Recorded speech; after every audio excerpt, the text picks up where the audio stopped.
Question number one, Mr. Speaker. Mr. Speaker, this morning I had meetings with ministerial colleagues and others in addition to my duties in this House. I shall have further such meetings later today. Thank you, Mr. Speaker. I am shocked and angered at workers in UK clothing factories like Boohoo being paid a mere £3.50 an hour and being forced to work in totally unacceptable conditions.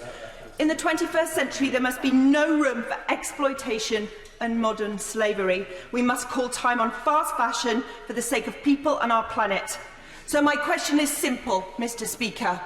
What will the Prime Minister do about it? Mr. Speaker, first of all, it's this Conservative government that set up laws against modern slavery. It's this Conservative government that massively increased the living wage, not only instituted the living wage, but massively increased it. And we would hope that it would be the Labour Mayor of Leicester who would stand up for the interests of the workforce in his community, and that's what we will do. We're heading to the shadows of Lichfield Cathedral with Michael Fabricant. Michael Fabricant. Thank you, Mr. Speaker. And it's not just the 800-year-old Lichfield Cathedral that we have. We've also got the beautiful leafy lanes, wonderful restaurants and bars. But I'll tell you what we also have, and that is the Lichfield Garrick, which is a major theatre in the area, the Hub at St Mary's. And so what I'd like to know is this. I welcome the £1.7 billion grant that's being given to support our theatres and performing artists. But are we going to see any of it at all outside of the West End and here in Lichfield? Minister. Mr. Speaker, I thank my right honourable friend. I can tell him that Lichfield has been at the centre of our cultural life since Dr. Johnson and David Garrick made their famous walk and ride from Lichfield to London in the 18th century, and will continue to be so. And we are working closely with Arts Council England to support and develop the projects that I know are so dear to his heart. Present to Leader of the Opposition with the Right Honourable Keir Starmer. Thank you, Mr. Speaker. On Monday, when asked why care home deaths had been so high, the Prime Minister said, and I quote, "Too many care homes didn't really follow the procedures in the way that they could have." That's caused huge offence to frontline care workers. It's now been 48 hours. Will the Prime Minister apologise to care workers? I'm grateful to the right honourable gentleman, and the last thing I want to do is to blame care workers for what has happened, or for any of them to think that I was blaming them, because they worked hard, incredibly hard throughout this crisis, looking after some of the most vulnerable people in our country and doing an outstanding job. And as he knows, tragically, 257 of them have lost their lives. And when it comes to taking blame, I take full responsibility for what has happened. But the one thing that nobody knew early on during this pandemic was that the virus was being passed asymptomatically from person to person in the way that it is. And that's why the guidance and the procedures changed. And it's thanks to the hard work of care workers that we've now got incidents down in our care homes, outbreaks down in our care homes to the lowest level since the crisis began. That's thanks to our care workers, and I pay tribute to them. Mr. Speaker, that's not an apology, and it just won't wash. The Prime Minister said, his words, too many care homes didn't really follow the procedures in the way that they could have. It was clear what he was saying, and the Prime Minister must understand just how raw this is for many people on the front line and for those, Mr. Speaker, who've lost loved ones. I quote Mark Adams, who runs a social care charity, who spoke yesterday. He said this: "You've got 1.6 million social care workers going into work to protect our parents, our grandparents, our children, putting their own health and potentially lives at risk. And then, to get perhaps the most senior man in the country turning round and blaming them on what has been an absolute travesty of leadership from the government, I just think it's appalling." They're his words. Ask the Prime Minister again, will he apologise to care workers, yes or no?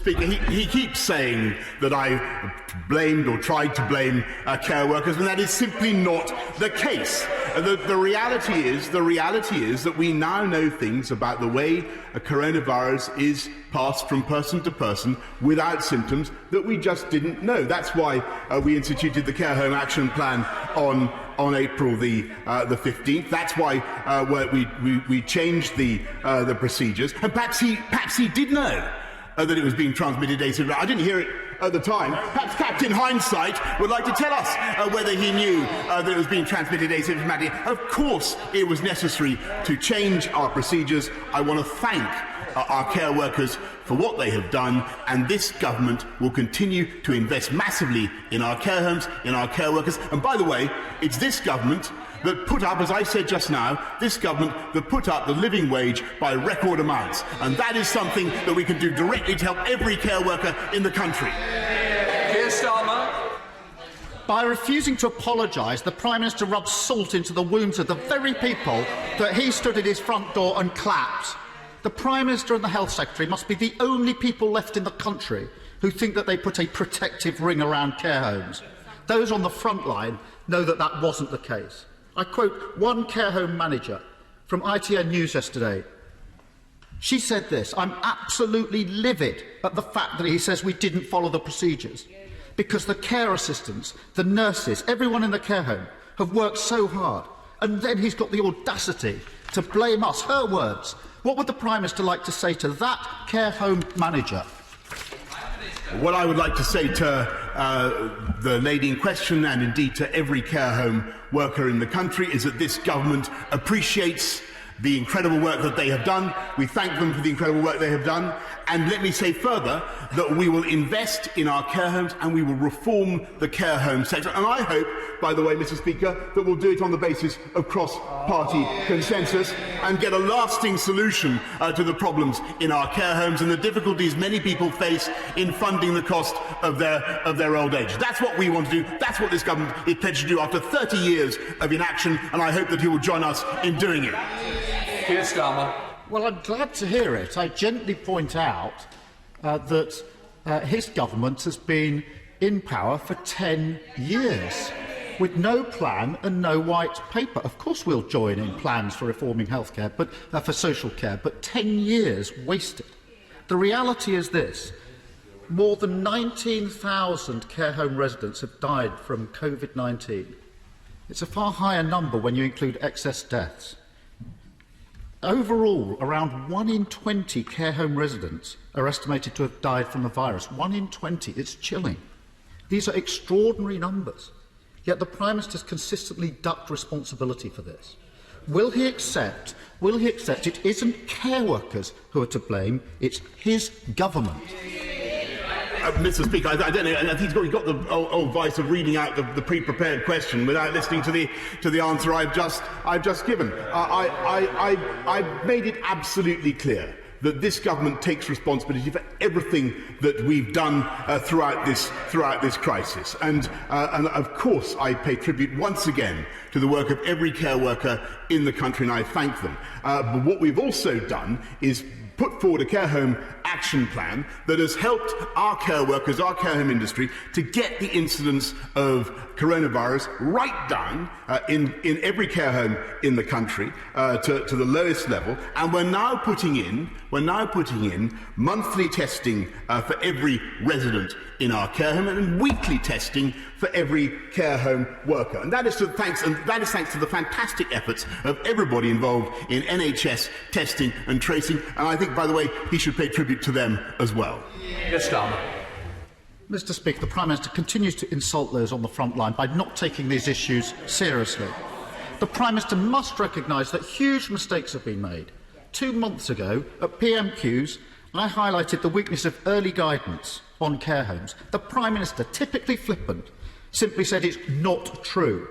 There were repeated warnings from the care sector, repeated delays in providing protective equipment. This wasn't hindsight. They were raised here day in, day out, week in, week out. It wasn't hindsight, it was real time for the front line.